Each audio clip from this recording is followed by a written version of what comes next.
ബംഗ്ലാദേശിലെ മുല്ലപ്പൂ വിപ്ലവം ഉത്തരോത്തരം അഭിവൃദ്ധി പ്രാപിച്ചുകൊണ്ടിരിക്കുകയാണ്. ഈ മുല്ലപ്പൂ വിപ്ലവം ഉണ്ടായ ദിവസം നമ്മുടെ ദാവൂദ് സാഹിബിൻ്റെ മുഖത്ത് കണ്ട ഒരു സന്തോഷമുണ്ടല്ലോ. സത്യം പറഞ്ഞാൽ ഈ ഹമാസിൻ്റെ ചെറുത്തുനിൽപ്പുണ്ടായ ദിവസം മാത്രമേ സാഹിബിന് ഇത്ര വലിയ സന്തോഷം ഞാൻ കണ്ടുള്ളൂ. പിന്നീട് അദ്ദേഹത്തിൻ്റെ മുഖത്ത് ഇതുപോലെ സന്തോഷം കണ്ടത് നമ്മുടെ രമ്യ ഹരിദാസ് ചേലക്കര മണ്ഡലത്തിൽ തോറ്റപ്പോൾ മാത്രമാണ്. അപ്പോൾ ഈ 3 ഘട്ടങ്ങളിലാണ് കഴിഞ്ഞ 1.5 കൊല്ലത്തിനിടയ്ക്ക് അദ്ദേഹത്തിൻ്റെ മുഖത്ത് നമ്മൾ സന്തോഷം കണ്ടത്. ഒന്ന്, ഹമാസ് ഇസ്രായേലിനെതിരെ ചെറുത്തുനിൽപ്പ് നടത്തിയപ്പോൾ, അതായത് ഒക്ടോബർ 7-ാം തീയതി 2023 ഒക്ടോബർ 7-ാം തീയതി. പിന്നീട് ഈ മുല്ലപ്പൂ വിപ്ലവം ബംഗ്ലാദേശിൽ വിജയിച്ച ദിവസം, അതായത് ഷെയ്ഖ് ഹസീന ജീവനും കൊണ്ട് ഇന്ത്യയിലേക്ക് വന്ന ദിവസം. മൂന്നാമത് രമ്യ ഹരിദാസ് ചേലക്കരയിൽ തോറ്റ ദിവസം. ഈ 3 ദിവസം അദ്ദേഹത്തെ വളരെ ആഹ്ലാദഭരിതനായി കാണപ്പെട്ടു. കാരണം വളരെ വ്യക്തമാണ്, അദ്ദേഹം പ്രതികരിക്കുന്ന ആശയങ്ങളുടെ വിജയമാണ് ഈ 3 സമയത്തും ഉണ്ടായത്. ആ ആശയം ഇപ്പോൾ ബംഗ്ലാദേശിൽ കഴിഞ്ഞ കുറച്ച് നാളുകളായിട്ടുണ്ട്. വിപ്ലവം വിജയിച്ച ദിവസം മുതൽക്ക് അവിടെ ഇന്ത്യ വിരുദ്ധ വികാരം ശക്തിപ്പെട്ടുകൊണ്ടിരിക്കുകയാണ്. ഹിന്ദു വിരുദ്ധ വികാരം ശക്തിപ്പെട്ടുകൊണ്ടിരിക്കുകയാണ്. ഹിന്ദുക്കളുടെ ആരാധനാലയങ്ങൾക്കും അവരുടെ വീടുകൾക്കും കടകൾക്കും വ്യക്തികൾക്കും നേരെ ആക്രമണങ്ങൾ തുടരുകയാണ്. ഈ ബംഗ്ലാദേശ് ഉണ്ടാകുന്ന സമയത്ത് തന്നെ 1971 ബംഗ്ലാദേശ് രൂപീകൃതമാകുന്നത്. ഇന്ത്യൻ സൈന്യം ഡാക്ക ആക്രമിച്ച് കീഴടക്കുകയും പാകിസ്ഥാൻ കീഴടങ്ങുകയൊക്കെ ചെയ്ത സമയം. അതിനു മുമ്പ് 1971 മാർച്ച് മുതൽക്ക് അവിടെ പാകിസ്ഥാൻകാർ നടത്തിയ നരനായാട്ടിൽ ഈ ദാവൂദിൻ്റെ പാർട്ടിക്കാർ, ജമാഅത്തെ ഇസ്ലാമിക്കാർ അവിടെയുള്ള ന്യൂനപക്ഷങ്ങളെ ഭയാനകമായിട്ട് പീഡിപ്പിക്കുകയും കൂട്ടക്കൊല നടത്തുകയും ചെയ്തു. അൽ ബദർ, അൽ ഷംസ് എന്നൊക്കെ പേരുള്ള ചില ഗുണ്ടാ സംഘങ്ങളുണ്ടാക്കി റസാക്കർമാർ എന്ന് പറഞ്ഞ അർദ്ധ സൈനിക വിഭാഗത്തെ രൂപീകരിച്ച് പാകിസ്ഥാൻ പട്ടാളത്തോടൊപ്പം ഹിന്ദുക്കളുടെ വീട് ആക്രമിക്കുകയും ഹിന്ദുക്കളെ കൂട്ടക്കൊല ചെയ്യുകയും ചെയ്തു. ഹിന്ദു സ്ത്രീകളെ മാനഭംഗപ്പെടുത്തി.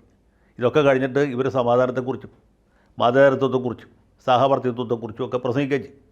അതിപ്പോഴും നടക്കും, ഇനിയും നടക്കും. അവർ കൂലിക്കെടുത്ത ബുദ്ധിജീവികളും ഇതൊക്കെ തന്നെ പറയും. പക്ഷേ ഇവരുടെ തനിനിറം ഇതാണ് എന്ന് മാത്രം. അപ്പോൾ ഇപ്പോൾ അത് കുറച്ചും കൂടി ഒരു മൂർത്ത രൂപം കൈക്കൊണ്ടിരിക്കുകയാണ്. ജമാഅത്തെ ഇസ്ലാമി മദ്രസയിൽ ചേരാൻ വിസമ്മതിച്ചു. അവർക്ക് മദ്രസാനം വേണ്ട, അവർക്ക് ഗുണ്ടായിസം നടത്താനുള്ള സ്വാതന്ത്ര്യം മാത്രം മതി. എന്നിട്ട് നോബൽ സമ്മാന ജേതാവായ ഒരു കൊജ്ഞാണൻ എന്ന വാക്ക് മതിയാകില്ല അദ്ദേഹത്തെ പറ്റി പറഞ്ഞാൽ, ഒരു കിഴങ്ങനെ അവിടെ പിടിച്ച് ഇടക്കാല ഭരണാധികാരിയിട്ട് വെച്ചു. അപ്പോൾ ആര് നോക്കിയാലും കൊള്ളാമല്ലോ, നോബൽ സമ്മാന ജേതാവാണ്, ചില്ലറക്കാരനൊന്നുമല്ല.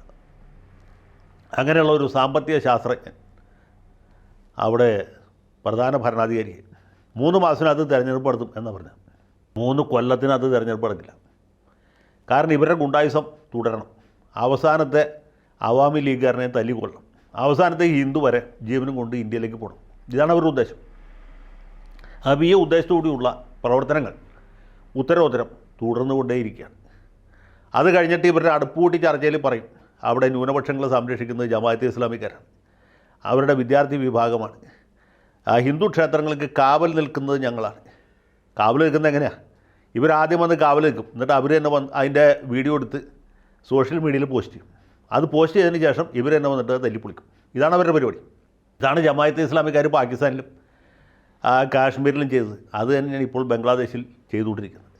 അപ്പോൾ ഈ ഗുണ്ടായുസം അവിടെ തുടരുകയാണ്. ഇപ്പോൾ അവിടെ ഇസ്കോൺ സംഘടനയുടെ തലവനായ ഒരു സ്വാമിയെ പോലീസ് അറസ്റ്റ് ചെയ്തു. അദ്ദേഹത്തിൻ്റെ പേരിലുള്ള ആരോപണം ബംഗ്ലാദേശിൻ്റെ ദേശീയ പതാകയെ അപമാനിച്ചു എന്നുള്ളതാണ്. അതൊന്നുകൂടി സൂക്ഷ്മമായിട്ട് വായിക്കുമ്പോൾ കേൾക്കുന്നതെന്ന് വെച്ചാൽ ഈ ദേശീയ പതാകയോടൊപ്പം കാവിക്കൊടിയും കെട്ടി എന്നുള്ളതാണ്. അങ്ങനെ ദേശീയ പതാകയെ താഴ്ത്തി കെട്ടി. ഇതാണ് അദ്ദേഹത്തിൻ്റെ പേരിലുള്ള ആരോപണം. അതിൻ്റെ പേരിൽ അദ്ദേഹത്തെ അറസ്റ്റ് ചെയ്തു, ജാമ്യം നിഷേധിച്ചു. അദ്ദേഹത്തിന് വേണ്ടി ഹാജരായ അഭിഭാഷകൻ ഒരു മുസ്ലിമാണ്. ആ അഭിഭാഷകനെ കോപാകുലരായ ജമാഅത്തെ ഇസ്ലാമിക്കാർ തല്ലിക്കൊണ്ടു, പോലീസുകാർ കൈ കിട്ടുന്നു.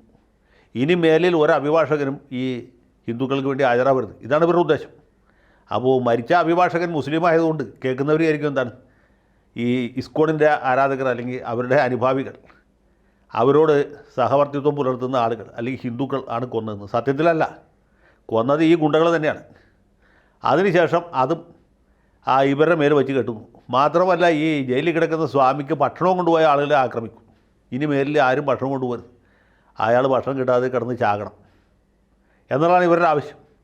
അപ്പോൾ ഇങ്ങനെയുള്ള ഗുണ്ടായുസം അവിടെ തുടർന്നുകൊണ്ടിരിക്കണം. അതിനിടയ്ക്ക് ഈ ബംഗ്ലാദേശിലെ സ്ഥിതിഗതികളെക്കുറിച്ച് ഏകദേശം ഒരു ധാരണ നൽകുന്ന ഒരു വീഡിയോ ഞാൻ കാണാനിടയായി. അത് നിങ്ങളൊന്ന് കാണുക. लिल्लाहि तकबीर। ए बड़ो बड़ो बड़ो मुझे भागो ना आगे। लिल्लाहि तकबीर। अल्लाहु अकबर। लिल्लाहि तकबीर। अल्लाहु अकबर। लिल्लाहि तकबीर। अल्लाहु अकबर। लिल्लाहि तकबीर। अल्लाहु अकबर। लिल्लाहि तकबीर। अल्लाहु अकबर। लिल्लाहि तकबीर। लिल्लाहि तकबीर। अल्लाहु अकबर। लिल्लाहि तकबीर। लिल्लाहि तकबीर। अल्लाहु अकबर। സംഗതി കണ്ടല്ലോ. ഇവിടെ തക്ബീർ വിളിച്ചുകൊണ്ട് തല്ലി തകർക്കുന്നത് ആരുടെ മുഖമാണെന്നറിയാം? ബംഗബന്ധു മുജീബുർ റഹ്മാൻ്റെ മുഖമാണ്.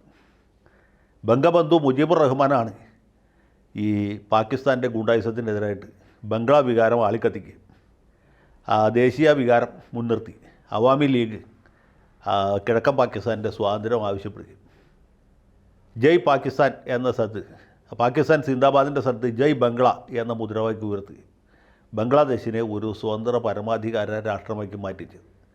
ബംഗബന്ധു എന്ന് മാത്രമല്ല, അദ്ദേഹത്തിന് ബംഗ്ലാദേശിൻ്റെ രാഷ്ട്രപിതാവ് എന്ന ഒരു സ്ഥാനം കൂടിയുണ്ട്. അങ്ങനെയുള്ള മുജീബിൻ്റെ മുഖമാണ് ഈ ജമാഅത്തെ ഇസ്ലാമിക്കാരായ തെമ്മാടികൾ തക്ബീർ വിളിച്ചുകൊണ്ട് തല്ലി തകർക്കുന്നത്. അവിടെ നടക്കുന്ന കാര്യങ്ങളെക്കുറിച്ച് ഇനി വലിയ വിശദീകരണത്തിൻ്റെ ആവശ്യമില്ല എന്നെനിക്ക് തോന്നുന്നു. എന്ന് മാത്രമല്ല, ഇന്ത്യ വിരുദ്ധ വികാരം ശക്തിപ്പെടുത്താൻ വേണ്ടി ഇവർ ചെയ്ത ഒരു വിക്രിയ കൂടി നമ്മൾ കഴിഞ്ഞ ദിവസം കണ്ടു.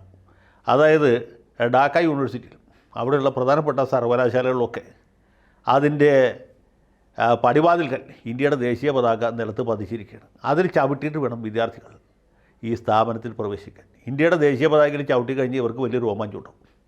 ഇത് തന്നെ സംഭവിക്കും കേരളത്തിലും അധികം വൈകാതെ. കാലിക്കറ്റ് യൂണിവേഴ്സിറ്റിയിലും അല്ലെങ്കിൽ ജിഹാദികൾക്ക് മേൽക്കൈയുള്ള മറ്റ് സ്ഥാപനങ്ങളിലുമൊക്കെ ഇന്ത്യയുടെ ദേശീയ പതാക നിലത്തിട്ട് അതിൽ ചവിട്ടി ഈ വിദ്യാർത്ഥികൾ അകത്ത് പ്രവേശിക്കുന്ന ദൃശ്യം കാണാനായിട്ട് അധികം ദിവസം കാത്തിരിക്കേണ്ടി വരില്ല എന്നാണ് എൻ്റെ ഒരു വിശ്വാസം. അപ്പോൾ ഇത് കഴിഞ്ഞതിന് ശേഷം അടുപ്പൂട്ടി ചർച്ച നടത്തി ദേശീയ പതാകയിൽ ചവിട്ടാനുള്ള സ്വാതന്ത്ര്യം നമുക്കുണ്ടെന്നും അത് ലോക ജനാധിപത്യത്തിന് അനിവാര്യമാണെന്നും ദാവൂദ് സാഹിബ് പറയുന്നത് നമ്മൾ കേൾക്കേണ്ടി വരും. ഒരു സംശയവും വേണ്ട, കുറച്ച് ദിവസം കൂടി കാത്തിരിക്കാം.